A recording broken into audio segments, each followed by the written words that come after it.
ఎంతగానో ప్రజలకు వాస్తవాలు విడమర్చి చెప్పడానికి ఆయన ప్రయత్నం చేస్తుంటే తెలంగాణ వ్యతిరేకమైనటువంటి కాంగ్రెస్ పార్టీ మంత్రులు, ముఖ్యమంత్రి 33 సార్లు అడ్డం పడ్డారు. వారికి తోడు శాసనసభలో ఎన్నడూ కూడా జరగలే అట్లా. ఒక సభ్యుడు మాట్లాడుతుంటే మంత్రులు ఇంటరప్షన్ అవుతారు. కానీ బీజేపీ పార్టీ సభ్యుడైనటువంటి పాల్వాయి హరీష్ గారిని అవకాశం ఇచ్చి మరీ హరీష్ రావు గారి ప్రసంగానికి అడ్డుదలగటం చేసినారు. బీజేపీ పార్టీ సభ్యుల్ని ఉపయోగించుకున్నారు నిన్న కాంగ్రెస్ పార్టీ.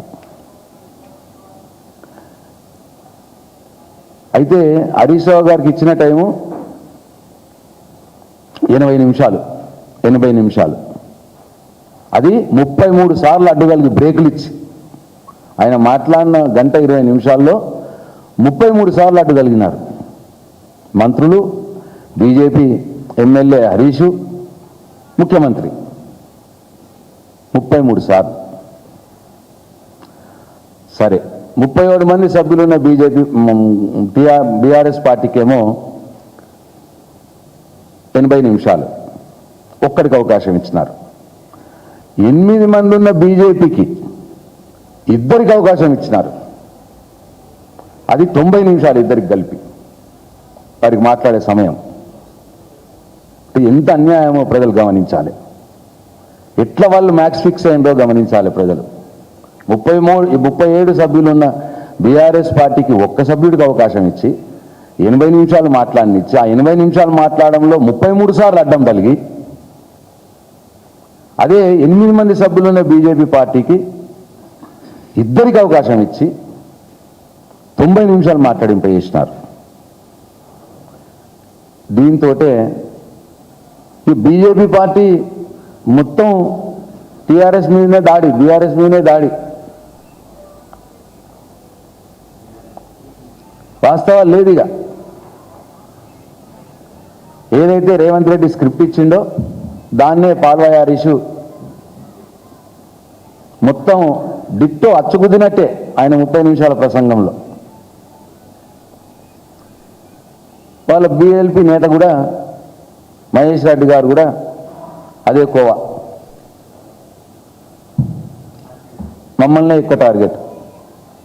అంటే బీజేపీ రేవంత్ రెడ్డి లా మైత్రి నిన్న అసెంబ్లీ సమావేశాల్లో నగ్నంగా బయటపడ్డది.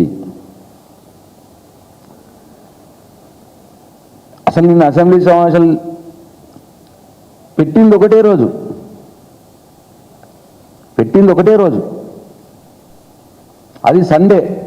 ఆదివారం అసెంబ్లీ సమావేశం పెట్టి కేవలం కాళేశ్వరాన్ని బదనాం చేయాలి, కేసీఆర్ని బదనాం చేయాలి,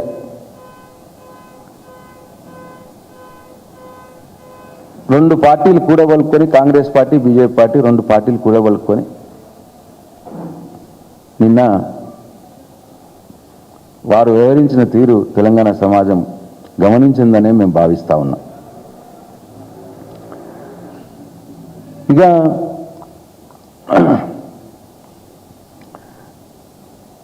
తెలంగాణ రాష్ట్రంలో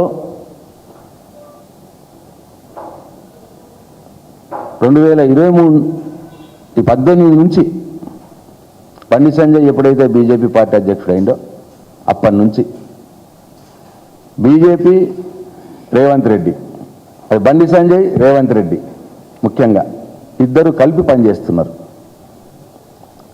మొదల నుంచి.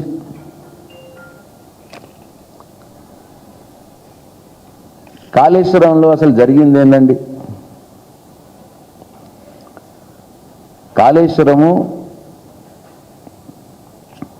అనేక కాంపోనెంట్లతో కూడినటువంటి ఒక ప్రాజెక్ట్. దాంట్లో రిజర్వాయర్లు ఉన్నాయి, పంప్ హౌజులు ఉన్నాయి, సబ్స్టేషన్లు ఉన్నాయి, సొరంగ మార్గాలు ఉన్నాయి, గ్రావిటీ కెనాల్లు ఉన్నాయి, 3 బ్యారేజీలు ఉన్నాయి. మొత్తం 94,000 కోట్ల విలువ గల ప్రాజెక్టు. ఖర్చు పెట్టింది. ఇన్ని కాంపోనెంట్లు ఉన్న కాళేశ్వరం ప్రాజెక్టులో ఒక 4,000 కోట్ల విలువ గల అది మేడిగడ్డ బ్యారేజ్. 94,000 కోట్ల విలువ గల కాళేశ్వరం ప్రాజెక్టులో 4,000 కోట్లది మేడిగడ్డ బ్యారేజ్. ఆ మేడిగడ్డ బ్యారేజ్ 4,000 కోట్ల మేడిగడ్డ బ్యారేజ్లో 7 బ్లాకులు.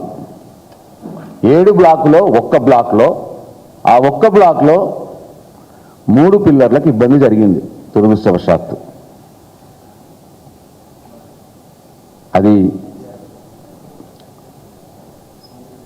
కాంట్రాక్టర్ నిర్లక్ష్యమా, అధికారుల నిర్లక్ష్యమా, ఓఎంఎం నిర్లక్ష్యమా, దేనివల్లనైతే కావచ్చు జరిగింది అది.